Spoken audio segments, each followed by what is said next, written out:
صراحه البافان كيترشهم ما كيخليهمش ياكلوا. منين كيهبط هو صافي كلشي كيهرب لانه كيخافوا منه. كاين واحد العدد كبير ما كلاش.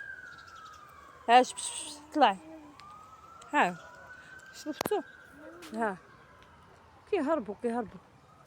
طبعا كيهجوا من الحقيقه. دابا انا كنضطر نجلس قدامه باش ياكلوا. كيما انا كنت هبط لتحت نعطي الام المرضعه، باقيين عندي القطوط اللي معلقين القمامه.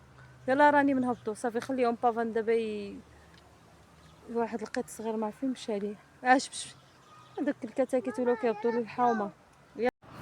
شوف اخواتي هاد الجرس ديتو هنايا، هادي شي 3 ايام وانا كنشوفو فيه بحال ديك الجلد ديالو كيتقشر. من دوا يصلح له هاد باقي صغير.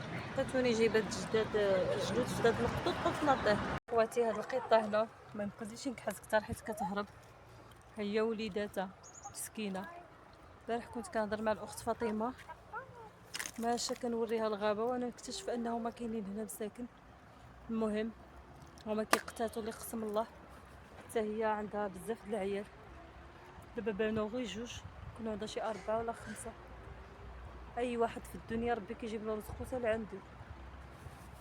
خاصة المرضعه هي كل مره كتجبر النقص. عاود دابا واحد ما كاينش على الله يبان، حيت بعض المرات كنجي كنجبر شي واحد ناقص من بعد كيبان. شوف اخوتي هاد القطيطات اليوم جاو مساكن جبرتهم في الصباح هنايا.